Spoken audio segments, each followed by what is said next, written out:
Greetings. This is the next one in the Sewing 101 series, so to speak. The next thing I'm going to try to show is how to use a commercial pattern. And honestly, I am the worst person in the world probably to show you this, but I am going to do my best. I'm not always the best with the pattern directions myself, and I still run to my mom. Mom, what's this mean?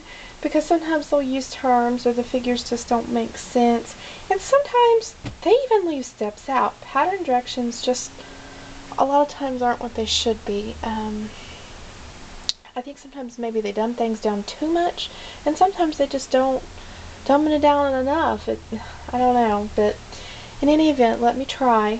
There's a lot more to this than what I can cover in one video, but I will try to give you some very basic things here.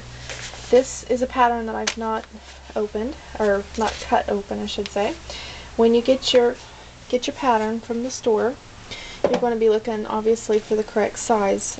This one I happened to find at a thrift store, but it's similar to what I can pull off.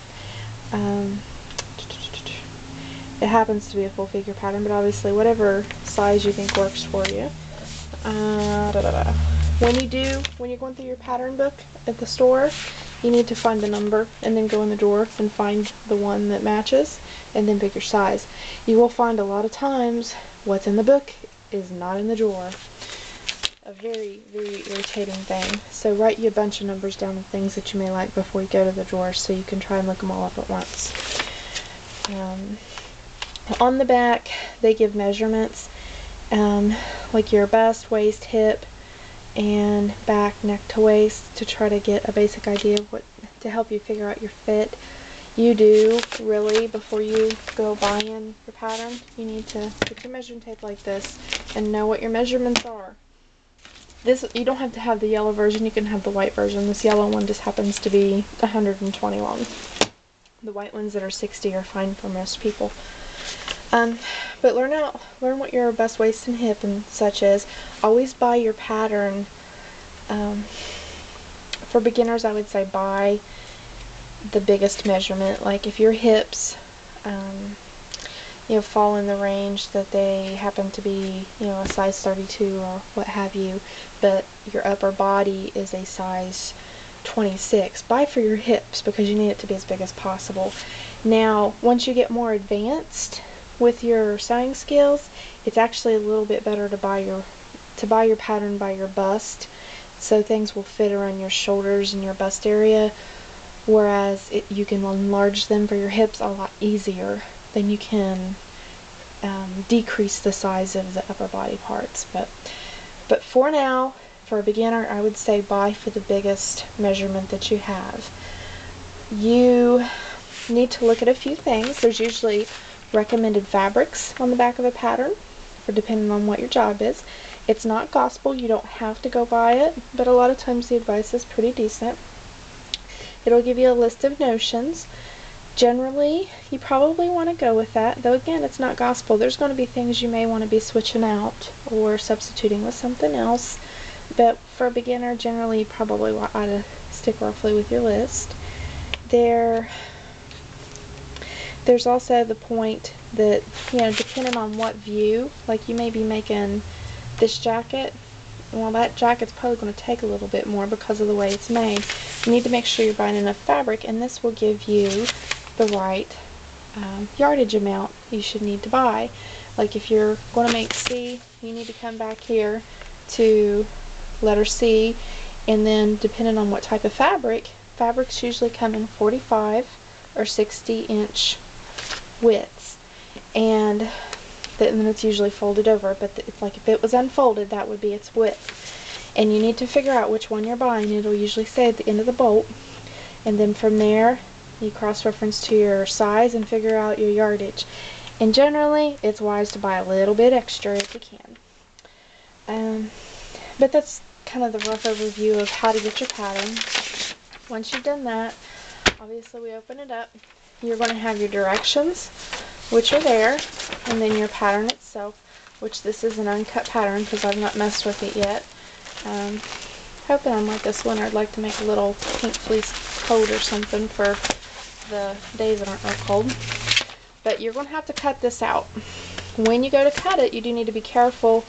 Generally, you want to cut on the line that your size is, or that your biggest size is. I'm not going to get into advanced things of, you know, cutting your upper body different than your lower body. Just pick a size and go with it for the beginners. Your pieces are going to have letters or numbers on them, like right here, where that's a collar piece, and it will go with view A or view C. It'll tell you to cut, how many you need to cut, and if you need to cut interfacing.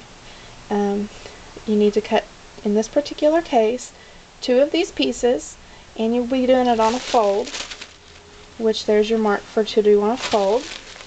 You'll be cutting 2 of them on the fold, and then you'll be cutting 1 on the fold of an interfacing. But a lot of your directions are kind of right on there if you think about it.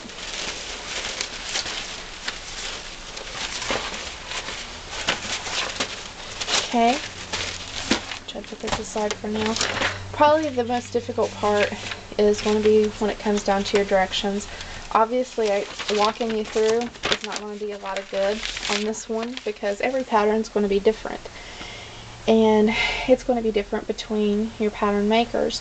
Most, I think, American patterns do allow for things like your seam allowance and stuff already within your pattern, but be aware there are a few, I believe Berta is a maker of one, that you need to actually add in your seam allowance. So keep that in mind. There are, on your directions, various cutting layouts to try and help you save fabric. They, again, aren't gospel, but are usually correct. Not always, usually. But try to kind of get an idea of how to lay out your fabric, and sometimes they'll have you refold it. And something that's important for you to know is, like, here is a cut of Tropical Breeze fabric that I bought at Gaiman's. It is folded over. This side's your fold. This side, and I chose this one because it's marked so well, is your selvage side. Those are the very ends, and a lot of times it'll be printed. Those sides you want to make sure that your pattern isn't kind of getting into that selvage area, because one, you don't want that to show, but often that will shrink at a little different rate because it's a little tighter weave, and you don't want that to happen. So make sure that when you're cutting that you stay, you know, half an inch to an inch away from your selvage area. But you want to lay your stuff out in the way that this says, and then sometimes they will have you refold, you know, in completely different ways. But kind of keep aware of that, and if you know what side is your fold and what side is your selvage, you can kind of figure out from your diagram. A couple other important things to note, and believe me, this is a very basic thing, but you lay your fabric out when you go to do a pattern. Obviously, you have your table a little more clear than I do. This is a 60-inch wide fabric, or it might even have been a little less, but generally it's about 60. It is a fabric I personally really like. And here is the bodice piece to a jumper. Ignore the bite out of it, it got ripped. That's one thing, if you have a pattern that you really, really love and you use it all the time, copy it onto anything. Anything but this. This tissue rips so easy. You can use freezer paper, brown wrapping paper, Christmas present wrapping paper, anything just about. But my mom likes to use very cheap interfacing, even very cheap fabric, whatever. If you got a pattern you're going to reuse it, copy it. Move over here a little bit. Now this particular thing, you want to be placing it on the fold. And anytime something's on the fold, you want to line up as perfectly as you can with those lines. Let me zoom in there. And you're going to get that just so. Now, of course, you're going to be doing your layout as your pattern suggests, but the big goal here is not to use too much fabric. But you lay it out, and then you either pin it or you put your weights down as necessary. Make sure everything's flat. You can even iron these and make them flat. And that's really a good idea, because the flatter you do this, the flatter your material is, the better everything's going to come out. When you're cutting, you want to, these little black areas, make little notches. And I usually don't go inward as they suggest, but outward. Something my mom taught me, just as a little safety thing. But your notches are for lining things up later, and your pattern directions will refer to them often. Note on here, that's what they're considering your seam allowance. That's where your stitching will be. Your seam allowance is generally, in most cases, 5/8 of an inch, unless the pattern tells you otherwise. Things like this, like if a person is petite, they want to take this pattern and fold it like that. This is a pattern I used to make a jumper for my mom, and she actually is a petite, and that'll shorten it. But you do want to be careful where you shorten and lengthen things, because it can affect your fit, especially if you got something with sleeves. You don't want to go adding to it here, because then your sleeve won't fit. Now that piece lays out on the fold, so it's easy to get straight. But a piece like this is a pant piece. It's a, I made these for my husband last winter for Christmas, just out of sweat.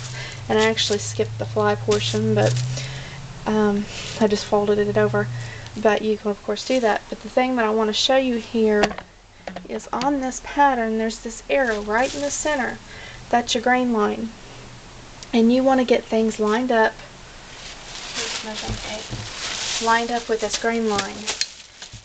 Because if you don't, the bias of the fabric, which is the way it stretches, I can get more into that later, but the bias of the fabric will keep it from laying correctly, and your thing might not hang on you correctly. You might find the material pulls a little bit in one direction or the other, so you want it to be as straight as possible. So what you would do, you generally measure from the selvage, because that's the proverbial factory edge. Say you lay this out at 16 inches from the selvage, do this line and check this line over here too, to make sure this is straight. It's just basically your arrow to get you lined up good. And again, refer to your pattern layouts. But that is the basic information I wanted to show you on patterns. Don't forget about your notches. Sometimes your notches, hopefully you can see this, sometimes they're not black, but they're just little arrows. Just make a little diamond or point there. You can even, once you cut it, you can even take your little marking pencil and just make a little tiny mark there, so you can see and know that, hey, I may need to line this point up with something else later, and the directions are probably going to refer to it. Quite often, I don't pay attention to notches too much, but there are some things that it's necessary. It just depends on what you're doing. But for a beginner, mark them and watch them. There's, like in this case, notice there's a whole big thing on preparing the pattern. Read over everything. Your patterns won't be perfect, or we can hope that they are, but you'll probably find a lot of times they aren't. But read over all the directions they give you, and then, you know, if you still have questions, then go to the internet, search and look up these things, and you might find the answers really easy. And always feel free to ask me or ask somebody, and I'll try to help. And I know there's lots of boards with information out there of people chatting who probably are willing and ready to help people who are trying to learn too. But in general, that's all I can think of for the moment. You might find other markings, like right here, there is a marking and stuff in regards for your start and your stops of stitching. Like if you're, like in cases of zippers or something, you may just have different little marks that they use. And a lot of times, again, on the preparing the pattern area, they'll explain the marks, because you might find the marks vary from pattern to pattern or manufacturer to manufacturer. So, but in general, I hope that answers a few questions about how to do a pattern. I am sure there are things I missed. Hopefully I've not told anybody anything incorrect.